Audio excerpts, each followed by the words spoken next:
Ça fait plusieurs années que le MCU est dans une passe pour le moins compliquée, que ce soit le grand public ou même les fans, on est à peu près tous d'accord pour dire qu'il a grandement perdu de sa superbe. Aujourd'hui nous allons questionner, essayer de comprendre, soulever plusieurs points et arguments afin de répondre à cette grande question: comment le plus grand univers cinématographique est passé d'une superpuissance à battre de l'aile. Nous sommes en juillet 2024, à l'heure où je vous parle, le MCU n'est pas au top de sa forme, mais Deadpool and Wolverine arrive très bientôt et va peut-être regonfler l'espoir des fans et même du grand public. Néanmoins, nous ne sommes pas dupes et on sait très bien que l'époque dorée du MCU est derrière lui. Les récentes productions sont décevantes, que ça soit au niveau des critiques ou au niveau du box-office. Comme nous allons nous intéresser au déclin du MCU, eh bien tout simplement on va établir que le pic du MCU se trouve au moment de la sortie respective d'Infinity War et d'Endgame. Je pense qu'on est plutôt tous d'accord là-dessus. Et donc, bien évidemment, nous allons nous pencher sur les projets de la phase 4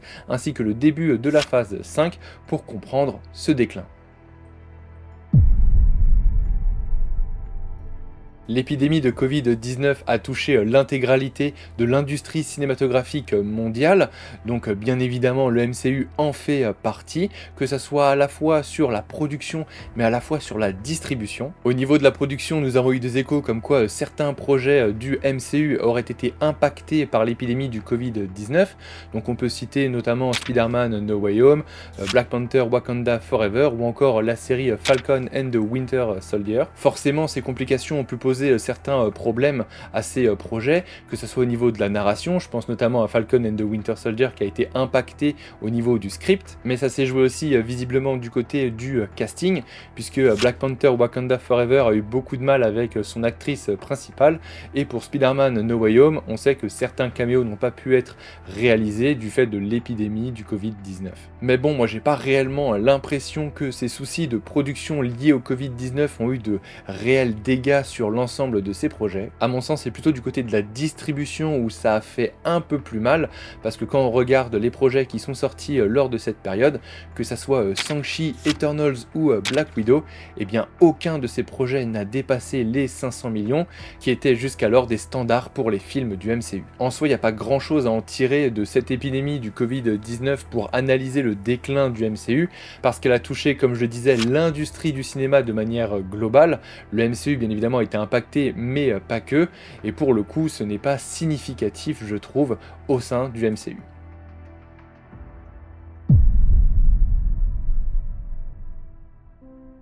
Bon, là on touche au vif du sujet puisque l'après-Endgame peut être apparenté à la fin d'une ère narrative et pour moi c'est l'une des principales composantes de ce fameux déclin du MCU. Avengers Endgame, quoi qu'on en dise, c'est l'apothéose de tout ce qu'a construit le MCU depuis plus d'une dizaine d'années et c'est aussi la fin d'énormément d'arcs narratifs. Avec la fin de ces arcs narratifs, c'est aussi la perte de certains de nos héros favoris et c'est aussi le démantèlement de l'équipe des Avengers. Après tout ça, je vais pas vous mentir, mais c'est un gros bordel pour Marvel Studios, parce que, eh bien, comment est-ce qu'on continue à développer son univers cinématographique sans ceux qui ont porté cet univers pendant plus de 10 ans? À mon avis, c'est la question qu'ils se sont posées, et ils ont essayé d'y répondre, de trouver des solutions qui, à mon sens, n'étaient pas les bonnes. À ce moment-là, ce dont a besoin Marvel, c'est d'une ligne directrice claire qui va englober à la fois les personnages déjà existants au sein du MCU, et qui va aussi permettre l'intégration de nouveaux personnages dans cet univers. Il faut donc que cette nouvelle ligne directrice, le fil conducteur à travers les phases,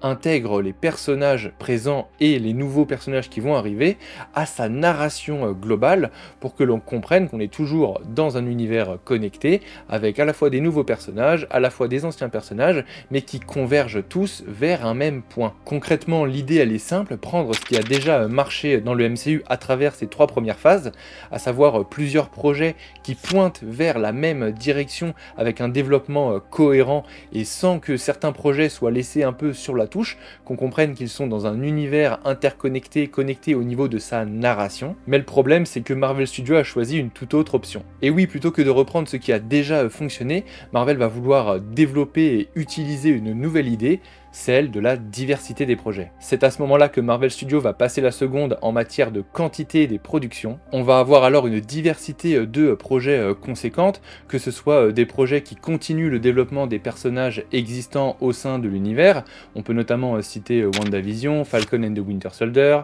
Loki, Spider-Man No Way Home ou encore Thor Love and Thunder. On a aussi des projets de type Origin Story où on peut citer notamment Shang-Chi, Eternals, Moon Knight, Miss Marvel ou encore She-Hulk. Et on a aussi des projets un petit peu hybrides où on va avoir le développement d'un ancien personnage de l'univers ainsi que l'intégration d'un nouveau. On peut notamment citer Hawkeye ou même Black Panther Wakanda Forever. Et en plus de tout ça, on rajoute une couche avec des projets qui sont tout seuls dans leur coin, comme Black Widow qui est un petit peu en mode flashback, et des projets d'animation comme celui de What If, et on obtient un bon gros bordel. Parce que là, lorsque j'ai énuméré les projets, je me suis cantonné à la phase 4, mais la phase 5 et la phase 6, c'est encore plus exponentiel. À mon sens, la diversité des projets, ce n'est pas une mauvaise chose en soi, mais il y a un problème de timing. Parce qu'après les événements d'Endgame, après avoir perdu les personnages que l'on chérissait le plus dans cet univers, on n'a pas forcément envie de s'intéresser aux nouveaux personnages qui débarquent. Il aurait mieux fallu avoir un passage de flambeau entre ces personnages et les nouveaux personnages qui arrivent, et ça aurait pu être fait avec des personnages déjà existants, mais qui se penchaient vers des projets avec des nouveaux personnages et leurs intégrations. Et sur ce point, la plus grande faute qu'a commis Marvel, c'est de ne pas s'être concentré sur ces fameux projets hybrides pour avoir un passage de flambeau avec une nouvelle génération de héros. Et quand on regarde ce genre de projet hybride, où on a par exemple Hawkeye ou Black Panther Wakanda Forever, ce ne sont pas du tout les meilleurs projets de l'univers, et ils auraient dû mettre le focus sur ce type de projet, selon moi.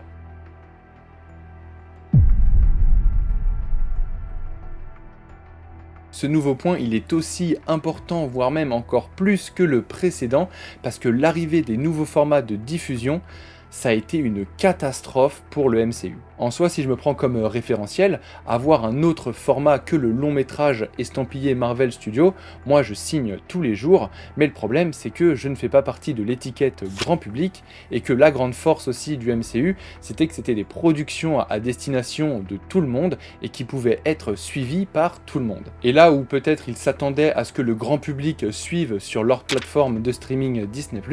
ça n'a pas forcément été le cas pour tout le monde, et lorsque certaines personnes ne pouvaient plus suivre la narration globale de l'univers parce que certaines séries sont absolument nécessaires à la compréhension pour certains films, je pense notamment à WandaVision, c'est là qu'ils ont aussi perdu une partie de leur public. Je pense que cette stratégie s'adressait donc aux fans et nous au grand public, et c'est très dommage puisque c'est le grand public qui aussi a fait leur renommée mondiale et leur succès. Mais si c'était que ça le problème, ça serait trop facile, parce que non, les formats ont aussi, eux, des problèmes. Parce que déjà, on peut s'interroger sur la manière de production qu'a utilisé Marvel pour ces séries. Au lieu d'engager un showrunner pour superviser l'intégralité de la série, non, il fonctionnait comme les films, à savoir avec des réalisateurs, et ça a causé bien évidemment des problèmes sur un bon nombre de leurs séries. Mais encore une fois, pour moi, c'est pas le plus gros souci. Le plus gros souci, c'est d'avoir voulu produire en masse, et au final, on s'est retrouvé avec beaucoup de quantité certes, mais avec une qualité très délaissée. Je ne sais pas si vous vous en souvenez, mais à peine une série Marvel se terminait que la semaine d'après, une nouvelle série débarquait, et ça en fait c'est complètement fou, et même pour les fans au final c'était trop. Au final, si on récapitule, les nouveaux formats de diffusion ont exclu une partie du public. De plus, certains de ces projets sont nécessaires à la compréhension des intrigues des films en salle, et donc ça force le spectateur à regarder les séries, et donc ça c'est jamais bon quand on force la main du spectateur. Enfin, on peut se questionner sur la qualité de ces projets, notamment avec la manière qui a été employée pour la production, mais surtout par la quantité de projets astronomiques qui étaient commandés par le studio pour sa plateforme.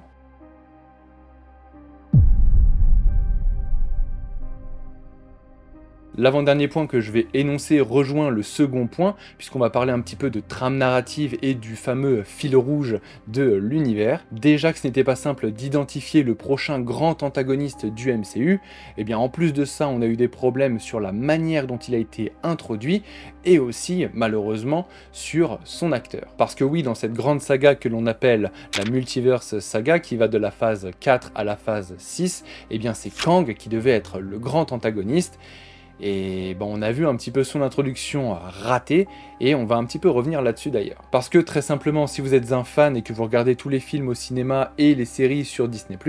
vous avez forcément vu Loki, et donc vous avez une très bonne présentation de Kang le Conquérant. Sauf que gros problème, si vous suivez le MCU de la même manière que pour les phases 1 à 3, c'est-à-dire au cinéma, eh bien l'introduction que vous avez vue de Kang le Conquérant, c'est dans Ant-Man 3, et je peux vous assurer que c'est vraiment pas fou. Donc déjà, en fonction du type de public que vous êtes par rapport au MCU, vous n'avez pas du tout la même vision de l'antagoniste majeur de la saga, et donc déjà c'est un énorme problème, parce que pour les personnes qui pourraient être attirées par suivre le MCU mais seulement au cinéma, eh bien vous avez juste pas envie de suivre la suite, parce que lorsque vous voyez la manière dont Kang, et encore il sauve le film, hein, mais la manière dont Kang se fait maîtriser à un moment par Ant-Man, vous avez du mal à croire qu'il s'agit de la grande menace de la Multiverse Saga. Mais ça, de toute manière, ce n'est même plus d'actualité, puisqu'après les accusations et la condamnation de Jonathan Majors, Marvel Studios l'a licencié et compte soit le recast,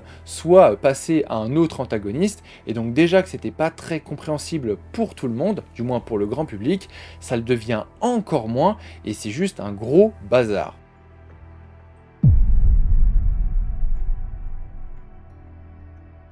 Et enfin, le dernier point que j'aimerais aborder très rapidement, c'est cette fameuse fatigue des super-héros, parce que déjà, si la fragmentation des projets du MCU n'ont pas eu raison du grand public, eh bien c'est peut-être cette fameuse fatigue qui a eu raison d'eux. Je pense réellement que c'est quelque chose de réel pour le grand public, qui en a peut-être marre de voir les mêmes productions s'enchaîner, que ce soit du côté de Marvel ou de chez DC, avec toujours la même proposition et cette fameuse même recette qui fait que ces films aujourd'hui lassent beaucoup. Très certainement, toi qui me regardes, tu es un fan ou une fan de super-héros, et donc si ça ne te touche pas, c'est parce que tu es fan, mais au contraire, si ça te touche, eh bien ça prouve la médiocrité des projets qui nous sont proposés actuellement. En ce qui me concerne, les récentes productions du MCU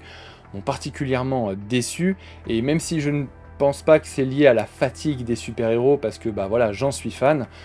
c'est vraiment une fatigue de la médiocrité, moi, qui me touche, et j'espère que ça va aller en s'arrangeant. Voilà, c'est tout pour moi, je vous ai donné les éléments qui, selon moi, font que le MCU a perdu de sa superbe. Si je récapitule, le MCU est d'abord passé par une crise du Covid-19, mais c'est pas vraiment ça qui l'a mis à mal, ça serait plutôt la fin d'une ère narrative et la difficulté de se renouveler, ainsi que l'arrivée de nouveaux formats de diffusion avec les séries et les épisodes special, et le cas autour de Kang à la fois sur le personnage que sur son acteur, ainsi que le genre super-héroïque qui fatigue, a certainement aidé à ce déclin. C'était la première fois que je traitais une question aussi large avec autant de paramètres, donc j'espère n'avoir rien oublié, même si en vrai j'ai oublié énormément de choses, mais c'est pas grave parce que je pourrais en reparler dans de prochaines vidéos. J'ai déjà une idée de vidéo sur la suite de celle-là, qui serait les réponses pour